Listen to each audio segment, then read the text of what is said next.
વ્યવસ્થા તંત્રની વાત કરી, ત્યાર પછી આજે આપણે અર્થશાસ્ત્ર ધોરણ 12 અને પાઠ 6 બેરોજગારી વિશે છે આપણે ચર્ચા કરશું.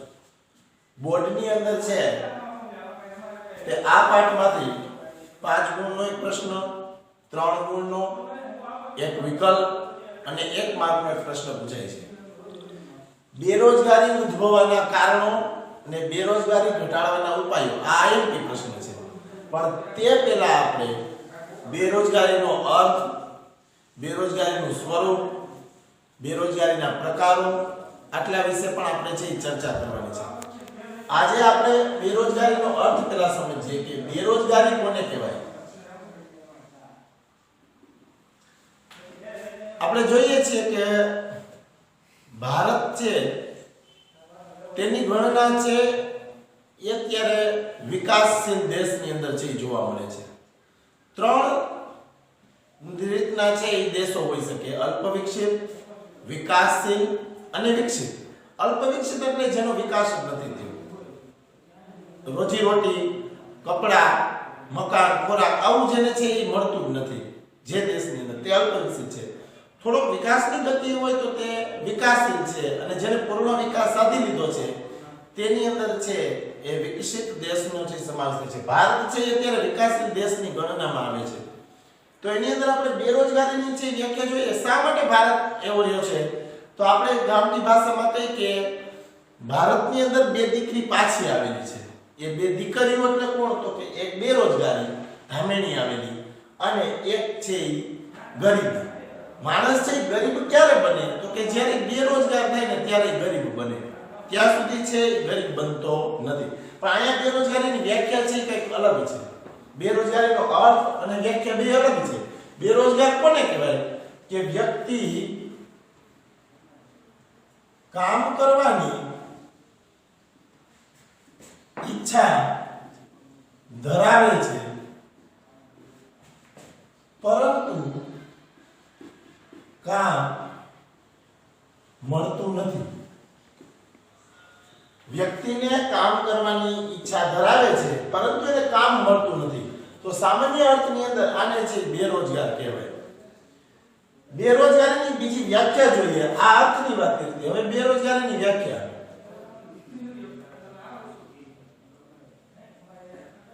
કે પ્રવર્તમાન દરમાં વ્યક્તિ કામ કરવાની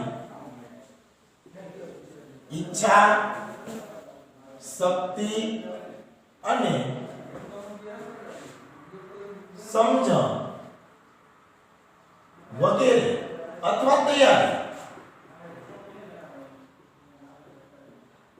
દર્શાવે છે પરંતુ તેને કામ મળતું નથી. તો તેને બેરોજગાર કહેવાય. જો અર્થ અને વ્યાખ્યા બેમાં ફરક છે. બેરોજગાર અને બેરોજગારી, વ્યક્તિને કામ કરવાની ઈચ્છા છે, વ્યક્તિ તૈયારી પણ દર્શાવે છે, શક્તિ પણ છે અને છતાં પણ એને કામ મળતું નથી, ત્યારે વ્યક્તિ છે એ બેરોજગાર છે તરીકે ઓળખવામાં આવે છે. હવે આપણે બેરોજગારની અંદર એમાં કોને લઈ શકીએ? તો કે જેની કામ કરવાની ઈચ્છા કોની હોય? તો કે કેવા વય જૂથના આવે લોકો? તો કે જે 15 થી 64 વર્ષના જે વ્યક્તિઓ છે, આ વય જૂથના માણસો છે, તે વ્યક્તિને જ્યારે કામ ન મળે તો ઈ છે બેરોજગારી પ્રવર્તે છે એમ કહેવામાં આવે છે. પણ જ્યારે કોઈ વૃદ્ધ હોય, કોઈ બાળક હોય, અશક્ત છે, એવા વ્યક્તિ જ્યારે કોઈ કામ ન કરે તો આપણે એને બેરોજગાર ગણી શકાય નહીં.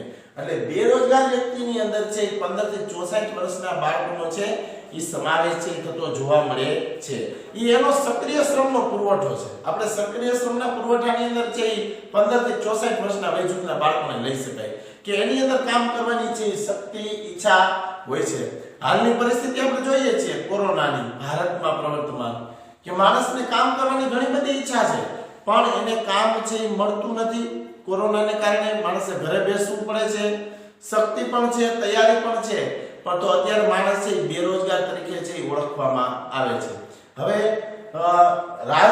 રાજકૃષ્ણમૂર્તિ છે એ પોતે આના માટેનો અહેવાલ રજૂ કરે છે અને ઈસવીસન 1911-12 ની અંદર છે અહેવાલની છે રચના કરી છે 2011-12 ની અંદર. તો આપણે જોઈએ કે શ્રી રાજકૃષ્ણ મૂર્તિએ આપેલ અહેવાલ ઈસવીસન 2011 અને 2012 ના અહેવાલ પ્રમાણે એને 4 સ્વરૂપે છે એ બેરોજગારીને છે એ વહેંચવામાં આવે છે અને પ્રકારની વાત કરીએ તો બેરોજગારીનું સ્વરૂપ અને પ્રકારની અંદર છે 4 પોઈન્ટ રજૂ કર્યા છે. એમાં પહેલું છે સમય, બીજું છે સંમતિ, ત્રીજું ઉત્પાદકતા, ચોથું છે સમય, ઉત્પાદકતા, સમિતિ અને આવક. આ 4 અહેવાલને છે રજૂ કરવામાં આવ્યા છે શ્રી રાજકૃષ્ણ મૂર્તિએ આપેલા. એમાં સમય, સંમતિ, ઉત્પાદકતા અને આવક. આપણે સમયને જોઈએ. અઠવાડિયાની અંદર કોઈ પણ વ્યક્તિને જ્યારે 28 કલાકનું છે એ કામ મળે છે તો તે વ્યક્તિ છે એ તીવ્ર બેકાર તરીકે ગણવામાં આવે છે. પોતે કામ કરવાની ઈચ્છા છે, વધુ કામ પણ કરી શકે છે અને છતાં પણ છે એને 28 કલાક સુધીનું જ છે એ કામ મળે છે. તો એ સમયની અંદર છે એ પોતે તીવ્ર બેકાર તરીકે ઓળખવામાં આવે છે. પણ જ્યારે પોતે 28 કલાકથી વધુ અને 42 કલાકથી જ્યારે ઓછું કામ મળે છે ત્યારે તેને ઓછો તીવ્ર બેકાર તરીકે છે ગણવામાં આવે છે. એટલે સમય એ પણ એક એનું છે એ પાસું જોવા મળે છે બેરોજગારીના સ્વરૂપ અને પ્રકારની અંદર. અને ત્યાર પછી એના માપદંડો તરીકે પણ ઓળખવામાં આવે છે. રાજકૃષ્ણ મૂર્તિએ કીધું કે આના માપદંડો છે. બોર્ડની અંદર પરીક્ષાની અંદર પૂછે તો તમને યાદ હોવું જોઈએ કે બેરોજગારીના માપદંડો કયા પ્રકારો રાજકૃષ્ણ મૂર્તિએ ક્યાં આપ્યા તો એની અંદર સમય, સંમતિ, ઉત્પાદકતા અને આવક. સમયની આપણે વાત કરી. ત્યાર પછી આવશે સંમતિ. વ્યક્તિની અંદર વિશેષ લાયકાત છે. વ્યક્તિ છે ભણેલો છે. દાખલા તરીકે અમે શિક્ષક છીએ તો અમે M.A. B.Ed કરેલા છે, છતાં અમારે છે એ મજૂર જેવું કામ કરવું પડે, પટાવડાનું કામ કરવું પડે. ત્યારે સંમતિ આ જે માપદંડ લાગુ પડે છે. અમને જે ડિગ્રી પ્રમાણે છે કામ નથી મળતું તો તે માપદંડની અંદર છે સંમતિ માપદંડ છે એ લાગુ પડતો હોય છે. ત્યારે માણસ બેરોજગાર છે એ બનતો હોય છે. ત્યાર પછી આવશે આવક અને ઉત્પાદકતા. પહેલા આપણે ઉત્પાદકતાની વાત કરી લઈએ કે ઉત્પાદકતા એટલે શું? તો કે માણસને કામ કરવાની ઘણી બધી ઈચ્છા છે પણ એ પ્રમાણે છે કામ મળતું નથી. કોઈ દાખલા તરીકે દરજી છે એ દરજીની ક્ષમતા આખા દિવસની છે એ 5 કપ કાપડની જોડી પોતે સીવી શકે એમ છે પણ એને 3 જ જોડી મળે છે, 2 જોડી વધારાની મળતી નથી. તો એ ઉત્પાદકતા ઉપર નિર્ભર કરે કે વ્યક્તિને કામ કરવાની તો ઘણી બધી ઈચ્છા છે પણ એને એ પ્રમાણે છે વર્ક નથી મળતું, કામ નથી મળતું. તેને કારણે પણ છે તે પોતે બેરોજગાર છે રહી શકે છે. અને છેલ્લે આવશે આવક. માણસની જીવન જરૂરિયાતની વસ્તુ હોય તો તે છે તે પૈસો છે. આપણે ગુજરાતીમાં કહેવત છે નાણા વગરનો નાથ્યો અને નાણે નાથા લાલ. તો અહીંયા માણસની આવક છે એ ડિપેન્ડ કરે છે. માણસ છે ગરીબ બનતો જોવા મળે છે. એનું ભરણ પોષણ છે એ થતું નથી. એની આવક છે એ આખા વર્ષની છે અથવા આખા એક માસની છે આપણે 10,000 ગણી લઈએ તો એ 10,000 ની અંદર એનું ભરણ પોષણ નથી થતું. તો એનું મુખ્ય કારણ આવક ઉપર નિર્ભર કરે છે. એની આવક છે એ ઓછી હોય તો તેને કારણે પણ માણસ એ બેરોજગાર બનતો જોવા મળે છે. કામ કરવાની શક્તિ છે, કામ કરવાની ઈચ્છા છે, પોતે કામ કરી શકે એવી તૈયારી પણ દર્શાવે છે પણ છતાં એને એ પ્રમાણે કામ નથી મળતું. એને ફક્ત 10,000 ની આવક પૂરતું જ કામ મળે છે. ત્યારે આપણે કહી શકીએ કે આ માપદંડ પણ છે એને આધીન હોય છે. તો આ જે રાજકૃષ્ણ મૂર્તિએ આપેલા સમયના માપદંડો, બેરોજગારની વ્યાખ્યા જોઈ કે બેરોજગાર તરીકે કોને ઓળખવામાં આવે છે, બેરોજગાર કોને કહેવાય, એના સ્વરૂપ પૂછાય પરીક્ષાની અંદર તો પણ તમે આ લખી શકો. એના માપદંડો છે એ પૂછાય તો પણ તમે આ લખી શકો.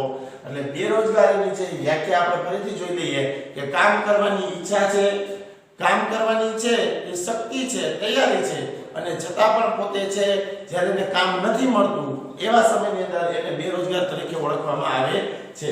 હવે આપણે આગલા લેક્ચરની અંદર બેરોજગારીના પ્રકારો અલગ અલગ છે એ જોશું કે બેરોજગારીના પ્રકારો કેવા પ્રકારના હોય છે.